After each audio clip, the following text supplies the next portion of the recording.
Does a 1-to-1 Balun match the feed line impedance to the antenna? No, that's a myth. Well, what does the 1-to-1 mean then, if not a 1-to-1 impedance match? It means whatever the antenna impedance is, the same impedance is seen at the input to the Balun. So, if your dipole has an impedance of 100 ohms, that's what your 50 ohm coax sees at its connection to the Balun, giving you, in that case, an SWR of 2-to-1. So, no impedance matching.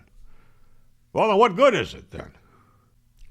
It makes a nice transition from coax cable, which is unbalanced, to a dipole antenna, which is balanced. That's why it's called a Balun. Balanced to unbalanced. Well, can't you just hook the coax directly to the dipole and not use the Balun?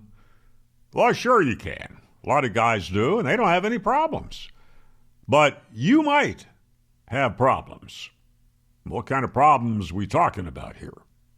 Something called common mode current, which runs down the shield of the coax, making it radiate, and also goes into your shack, causing unwanted RF problems. Things like RF burns, your transceiver acting unstable, and so on. Well, what causes this common mode current in a coax feed line? Well, simply put, skin effect. Skin effect. RF flows only on the skin of a conductor. That's why in high-power commercial RF equipment, the thick copper connections we sometimes see are often just hollow copper tubing. Well, why have all that solid metal in the center when it doesn't do anything? What's the connection between skin effect and common mode current? Because of skin effect, separate currents can flow on the inside and the outside of the coax shield. Now, current on the inside, that's good. It stays within the coax cable. It does not radiate. Well, why? Because it's out of phase with the current on the inside conductor, so their magnetic fields cancel. Now, in that regard, coax works just like ladder line, where the two conductors' magnetic fields cancel as long as that ladder line stays balanced. So here we have a dipole antenna. There's the center insulator, and all this down here represents the coax cable. These two black lines here represent just the jacket of the cable. This line represents the center conductor of the coax, and these two dotted lines represent the shield. Why are there two dotted lines? Well, because of skin effect, current can flow both on the inside and a separate current can flow on the outside of the shield. So since there can be two separate currents, the coax shield can be thought of as two separate wires.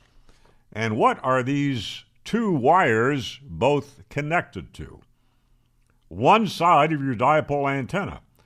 So both wires are effectively shorted together at the antenna. So the outside of the shield is now part of the antenna. Current that we only want to be flowing here on the antenna is also flowing here down the outside of the shield. And that's why the shield can radiate and cause other problems. It'll also make your SWR meter read faulty. The common mode current can give you a false reading, so you don't really know what your SWR is. Well, what if you don't have any common mode current? Why doesn't coax still radiate? Because it works just like ladder line, which is represented by this drawing here. With ladder line, here's one conductor and here's the other. As long as these two are balanced, as long as this is a balanced transmission line, they are out of phase and the magnetic fields cancel, so it does not radiate.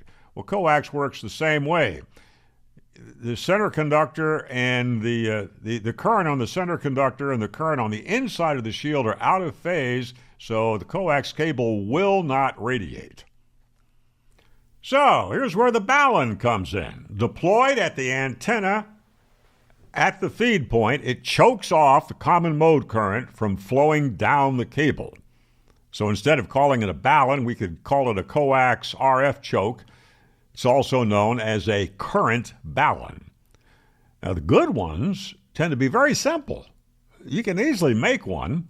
Now, I like to refer to the website of Palomar Engineers because they have all kinds of baluns, chokes, and so on. I don't have any affiliation with them.